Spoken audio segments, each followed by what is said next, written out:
Episode की starting में हम देखते हैं कि देवी पार्वती महादेव से कहती है कि महादेव, अंधकासुर को वरदान नहीं मिलना चाहिए, क्योंकि अगर उसको वरदान मिल गया तो वह सृष्टि में हाहाकार मचा देगा, इसीलिए हमें जाके ब्रह्मदेव को रोकना होगा। लेकिन महादेव देवी पार्वती का हाथ पकड़ के उन्हें रोक लेते हैं। महादेव कहते हैं कि कर्म का फल मिलना आवश्यक होता है और अधर्म चाहे कितना भी ज्यादा शक्तिशाली क्यों ना हो जाए, लेकिन अंततः विजय धर्म की होती है। ब्रह्मलोक में हम देखते हैं कि नारायण बार बार ब्रह्मदेव को समझाने की कोशिश करते हैं कि ब्रह्मदेव इसे वर मत देना, लेकिन ब्रह्मदेव कहते हैं कि जैसा तप इसने किया है वैसा समस्त संसार में किसी ने भी नहीं किया। क्षमा करना मुझे नारायण, लेकिन मुझे इसे वरदान देना ही होगा। ब्रह्मदेव नारायण को ब्रह्मलोक से जाने को कहते हैं। उसके बाद हम देखते हैं कि ब्रह्मदेव उस कंकाल और राख को वापिस से अंधकासुर के शरीर में बदल देते हैं। ब्रह्मदेव कहते हैं कि अंधकासुर, मैं हूँ ब्रह्मदेव और मैं तुम्हारे तप से अत्यंत प्रसन्न हुआ, मांगो क्या वर चाहते हो। अंधकासुर कहता है कि ब्रह्मदेव, मुझे सिर्फ 2 वर की आवश्यकता है। सबसे पहला वर कि आप इस अंधक को दृष्टि दे दीजिए। ब्रह्मदेव कहते हैं तथास्तु, और हम देखते हैं कि उस अंधक को यानी अंधकासुर को दृष्टि मिल जाती है।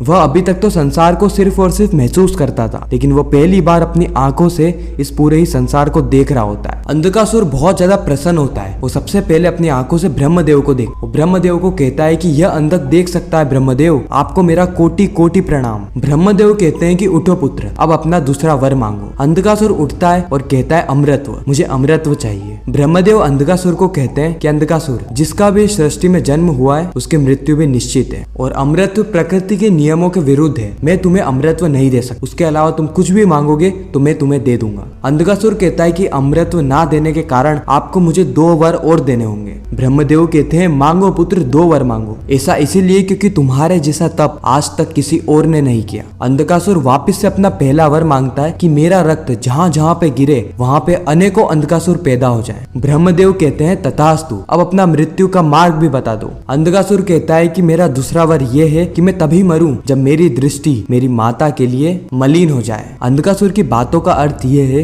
कि अंधकासुर जब भी अपनी माँ पे गलत नजर डालेगा तो वही उसकी मौत का कारण होगी। और ब्रह्मदेव कहते हैं तथास्तु, इसका अर्थ यह है कि एक तरीके से अंधकासुर अमर हो चुका। अंधकासुर कहता है कि मैं मेरी माँ पे गलत दृष्टि डाल ही नहीं सकता, जिसके चलते मैं अमर हो गया, बिना अमृतत्व के ही अमर हो गया। इस और देवी पार्वती बहुत ज्यादा चिंतित होती है। वो महादेव से कहते हैं कि महादेव, ऐसे तो अंधकासुर अमर हो जाएगा, हमें कुछ ना कुछ करना होगा। महादेव कहते हैं कि होनी को कोई नहीं टाल सकता देवी, हो सकता है संसार हमें इस वरदान से कुछ ना कुछ सीख देना चाहता हो। ये सारी ही चीजें संसार पे छोड़ दो देवी। अंधकासुर कहता है कि ये संसार चाहे इधर का उधर हो जाए, लेकिन यह अंधक अपनी माता दिति के लिए कुदृष्टि डाल ही नहीं सकता। अंधकासुर ब्रह्मदेव को कहता है कि ब्रह्मदेव, आपके दिए हुए वरदान के अनुसार मैं आपसे भी नहीं हार सकता। ब्रह्मदेव कहते हैं अर्थात। अंधकासुर कहता है कि मैंने तो आंखों का तेज पा लिया, लेकिन मैं इस पूरे ही संसार को अंधकार से भर दूंगा और उसका शुभारंभ अभी और इसी क्षण से होगा, ब्रह्मलोक से। और फिर अंधकासुर ब्रह्मलोक में तबाही मचाना शुरू कर देता है। सबसे पहले तो पूरे ही ब्रह्मलोक में जल रहे दिए को बुझा देता है और उसके बाद वहाँ पे अपना शक्ति प्रदर्शन दिखाने लगता है। वह ब्रह्मलोक को नष्ट करने की पूरी कोशिश करता है। ब्रह्मदेव कहते हैं कि अंधकासुर, बंद करो ये अपने अधर्म का तांडव।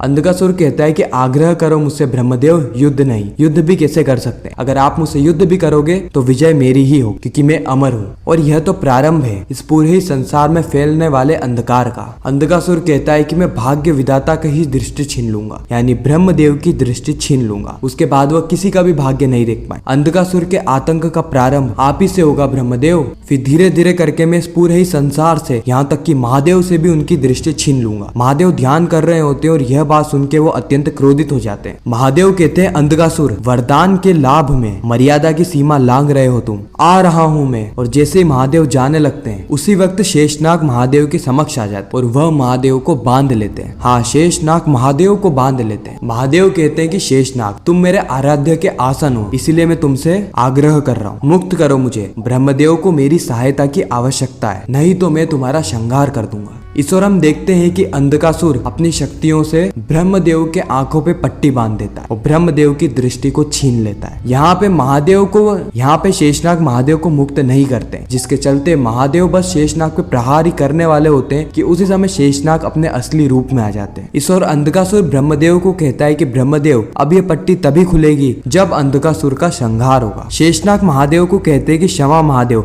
आपको रोकने का एक उचित कारण था मेरे पास। महादेव कहते हैं कि क्या तुम्हारा कारण ब्रह्मदेव की दृष्टि से बड़ा हो सकता है? शेषनाग कहते हैं कि अंधकासुर को वरदान प्राप्त है। अगर आप अंधकासुर के समीप जाते तो वो आपकी दृष्टि भी ले लेता और आप उसका संहार भी नहीं कर पाते, क्योंकि उसको अमृतत्व जैसा वरदान प्राप्त है। क्योंकि शिव की दृष्टि जाते ही यह पूरा ही संसार दृष्टिहीन हो जाएगा। अगर आपको लगता है कि मैं अनुचित हूँ और आप मुझे मृत्यु दंड भी देना चाहते हैं तो मैं उसके लिए भी तैयार हूँ। और इसी के साथ यह एपिसोड यहीं पर ही खत्म होता है। शिव शक्ति और मंगल लक्ष्मी के लेटेस्ट एपिसोड्स का रिकैप देखने के लिए हमारे चैनल को सब्सक्राइब जरूर करें। मिलते हैं नेक्स्ट वीडियो में, जब तक के लिए गुड बाय।